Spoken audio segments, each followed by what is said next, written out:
Hello everyone, welcome back to Note to Self. I am thrilled to bring forth today's topic because I feel like it is something that we can all relate to. It is feeling anxious as you evolve, why it's normal, and how to own it. I think we can all relate to stepping into a new version of ourselves and maybe experiencing a bit of social anxiety when we're talking to people, or just that discomfort that naturally comes with growth. I'm going to be diving deeper into this today, giving you a greater understanding of what's happening within your body and mind and what's also happening energetically, which can lead to these feelings. And I'm going to provide you with some tools and some support to navigate these types of changes with grace and, of course, confidence. So before we get into that today, I wanted to share with you that May Magic is happening right now. This is a very special life coaching promotion, something I've never done before. But if you click the form down below in the description box or the show notes, you will find that you can set your intentions for the month of May, you can set a budget, and you can also set out what kind of support would be most effective for you, whether that's one-to-one coaching calls, WhatsApp or Voxer support, or just simply some journaling prompts that are tailored to you. And within 72 hours, I will get back to you with a coaching package personalized for you, and this gives us the opportunity to work together. I don't typically offer coaching packages that are less than 3 months in length, so if you've been wanting to dip your toes into the coaching journey or just feel like a bit of momentum would support you this month, I've got you. So go ahead and click that form down below, and I'm so excited to work with you. So let's get into today's topic. Have you ever worked so hard on your personal growth that you've noticed that you don't quite know how to talk about what you've been going through yet, or you suddenly feel a bit awkward or even self-conscious around others? This is the feels that I'm talking about. Today we're diving into why this happens, as I mentioned, scientifically and energetically, and I'm going to give you the confidence to move through all of this with ease. So the neuroscience of change, one of my very favorite topics, is understanding what is happening in the brain when we're moving through big life changes or transitions of any kind. So it's important to note that your brain is wired for familiarity. So even if the old version of you was unhappy, let's say you've been really working on becoming more satisfied with your life, making more fun happen, just becoming a more bubbly version of yourself, it was overall more predictable and safe for your nervous system to be not so happy. So that's why there might be discomfort happening in your mind when you start to wire in a more joyful, happier version of yourself, and it hasn't quite completely wired in yet. So when you step into that new version of yourself, your brain sees it as an unknown territory, and that's where even more discomfort can arise, triggering potentially those anxious feelings, because the amygdala, specifically your fear center in the brain, is triggered, and it starts to produce sensations like doubt or hyper awareness of yourself. So again, if you're presently wiring in a new version of yourself, the brain might try to reach for that previous version because it was safe and it was familiar. And when it's trying to reach for previous versions, it also might trigger parts of the brain that create those anxious or fear-inducing feels. So an interesting fact is that studies show that the brain actually values familiarity over happiness, which is quite interesting, right? Because we all know how one of our greatest, or perhaps the thing we all strive for in life, is to just be happy. So it's interesting that our brain, our minds, this tool that we have, is wired in a way that values familiarity over happiness. And this is because survival historically depended on predictability. So if we think back, when humans didn't have all of the resources and support and tools and things that we have now, familiarity was the way that they survived, right? Even think about surviving through different seasons. If the environment, the weather was consistently changing, predictability was of a higher importance to them than being happy, because that meant that they were going to survive another season or another year of life. So I really like to understand how things are happening holistically in mind, body, soul when navigating change, because it gives a lot of support in validating the feelings, the emotions, the discomfort that's arising. So in addition to understanding the neuroscience of change, what's happening in the brain, I want to share with you a little bit more about identity and social belonging when you're navigating different up levels or transitions. So humans are wired for belonging. This comes from Maslow's hierarchy of needs. So we're diving a bit more into the primitive understanding. When you change, you subconsciously wonder, will my people still accept me?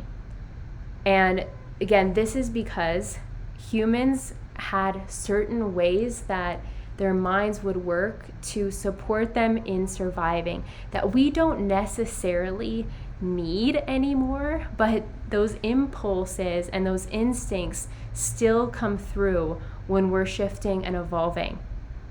So research in social psychology shows that fear of judgment or exclusion is deeply tied to those primitive brain structures, because originally being cast out of, let's say, the tribe, or even like animals being cast out of the herd, it meant physical danger, right? To be abandoned, to be not accepted, to be excluded was basically like kind of anticipating death to happen. So again, understanding what's happening as we grow and evolve on these deeper levels can support us in validating our own emotions, our own feelings, our own doubts. So whatever type of transition you're navigating in your life right now, whether it's you're diving into a new career path or you're simply just up-leveling into a more confident version of yourself, if there are these doubts, if there are these primitive feels that are kind of sticky and uncomfortable, know that it's just a part of the process. I'm going to dig into the energetic and emotional shifts now. So this might sound a little bit spiritual, but for me, it's always something that I love to lean into, to dive into. When you raise your energy or your self-image, you vibrate differently. So we are energetic beings. We are made of energy. And when we start to, let's say, become a happier version of ourselves, we're going to start shifting, right? We might feel mismatched to our environment when we're up-leveling and our external reality doesn't look that way. We might feel a little bit mismatched when we've become a much more happier person, but we then go put ourselves into social situations and people are still operating at a lower frequency. Maybe they're having conversations around fear or scarcity or lack, and it's just not something that's resonating with you anymore. That can be uncomfortable, and that can also create feelings like social anxiety. Again, some of these primitive fears coming up about not belonging. But trust yourself, right? Think of these energetic shifts that are happening within you, almost like you're tuning into a new radio station. So you're tuning into that new frequency, but sometimes the static feels a bit loud at first. Soon it will be coming in loud and clear. So now that we've got an understanding and a lot of confirmation or validation for the discomfort that arises as we evolve, what's next? So here is an empowering reframe. You are integrating your new self. Feeling awkward or second guessing, falling into a couple doubt spirals is not a sign that you're failing. It's a sign that you are becoming. And growth spurts, like physical ones, are often very uncomfortable. There's a visual I'm going to paint for you now. It's something that my coach shared with me years ago, and it continues to be something that I think about when I'm moving through transitions. And it's, if you imagine a seed being planted into the earth, that seed is in the dark. It has no idea what's happening. All of a sudden, one day, it starts to shake up a bit. The shell starts to crack, and green things start sticking out of it. And it's like, what's happening? My whole world is crumbling and changing. What's happening, right? And then, the sprouts start to happen, and they start to shoot up through the ground. They break through the ground and they find sunlight. just little sprouts, just little seedlings popping through for the first time. They might not feel strong, it might still feel very uncomfortable, but soon that turns into a beautiful flower, or that turns into a very strong tree. It takes time, and sometimes giving yourself the gift of imagining a visual like that, you can kind of identify where you are. Maybe you're underneath the earth.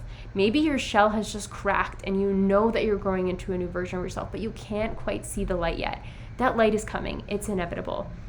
Or maybe you're the flower that's right about to bloom, and it feels scary to imagine what it might look like, what you might feel like on the other side.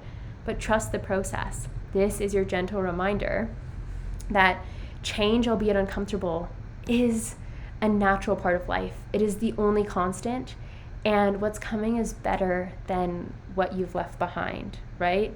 If you've left behind traits or patterns that create unhappiness within you, or that have you feeling restricted, or things like imposter syndrome or perfectionism, if you're leaving those things behind, you're better for it. You're more free on the other side of that. So instead of thinking things like, what's wrong with me or what's happening, shift to, wow, I'm stretching into a bigger version of myself. I'm expanding into more and more freedom. So confidence is built through repetition in your new identity. Each time you show up, it gets easier. Each time that you claim, I am getting stronger, I am growing, I am becoming more and more radiant, you are rewriting those neural pathways, and soon that stickiness or that discomfort or that social anxiety, it's going to fall away. So here's a couple actionable tips to move through the discomfort if it arises.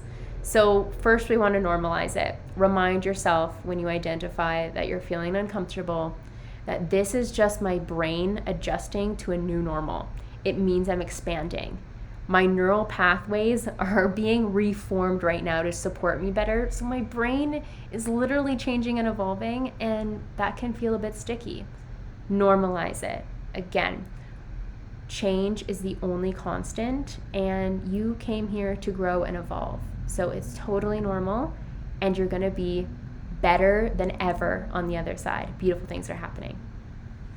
Another actionable step to support you is anchoring into your why. So stay connected to why you chose this new path. Purpose shrinks fear. I'll repeat that again. Purpose shrinks fear. So let's say you started to dabble into yoga and it's become something that you're completely obsessed with. You love it so much, but it's not something that, let's say, your family is familiar with. Maybe they have some resistance to it, some doubts. Stay connected to your why. That could be, I know how good this feels for my mind, body, and soul, and I'm committed to this. Or maybe if you start to dabble in different healing modalities like acupuncture or even Reiki, something like that that is becoming more and more accepted in the Western world, but still maybe a little bit resistant to some people, right? Anchor into your why. Why do you feel called to this modality? How is it supporting you? And anchor that in. Next, inner validation is the way forward.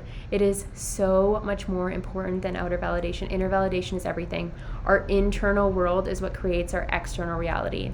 So practicing self-affirmations like I am proud of who I am becoming each day, whether you're writing that out in your journal, whether you're saying that to yourself in your mind or even out loud in front of the mirror. I am proud of who I am becoming is going to send that message to your mind, body, soul that you are safe in this evolution. Another tip I have here is to only share your growth with people who celebrate your evolution. Of course, we can't always know how people are going to respond to our changes, but start to energetically feel into whether certain groups of people or whether certain people in your life feel like safe spaces to share. Gauge how you feel when you are sharing with them. Gauge if there feels like there's resistance or judgment, and choose to share and open up in the places where you truly feel supported, being exactly who you are. This is especially helpful when you're at the beginning stages of identity shifts of any kind. I have a supportive YouTube video for this that I'm going to leave down below, and it's around identifying when and how it's safe to share your personal changes, your dreams, your goals, how to gauge that in your environment, and how to know if you feel confident and unmoved or unswayed by the energies or the resistance that might come in from others. So I call it the green sleeves method. It's very powerful, and that will be linked below if you feel like you want to dive into that. It's very insightful. It's something that has supported me along my journey many a times. So in addition to that, you can practice micro exposure, sharing little bits of your new self at a time if needed, almost like you're building that muscle gradually. So let's say you're in your group of friends and you're like, hey, so I tried out this new class on the weekend, or I attended this kind of event, and just gauging how that went or how that goes, and opening up and sharing as much as you feel safe to do so. And you can be very surprised. I know that there's been moments in time where I've shared that, I believe in aliens. And then other people around me have been like, me too, oh my gosh, have you seen this or this documentary and whatnot? And then it opens up a really fun, adventurous conversation to be had. So that's just a little example of me sharing some of my weird, let's say, and it turning out to be a wonderful, insightful conversation. So in conclusion, if you're feeling uncomfortable, it's because you're growing. Keep going. The world needs the truest version of you. And on the other side of discomfort is freedom, always. Lean in, trust your change, trust the growth, trust the evolution, because you are becoming the most radiant version of yourself yet. And I'm going to leave you all with a question. So I invite you to reflect on this, perhaps journal into it, meditate into it. Just think about it for a moment. What part of my new self am I excited to embrace more fully today? What part of my new self am I excited to embrace more fully today? Because when we identify what we're loving about the changes that we're witnessing in ourselves, we integrate more and more of that okayness, more and more of that confidence in ourselves. So acknowledge yourself for the growth, celebrate it, and know that you are fully supported in the changes that you're making, whatever they are. And I'm sending you so much love. And if you're interested in working one-to-one together, I encourage you to fill out the form for May Magic, and I will get back to you very soon. Love you guys.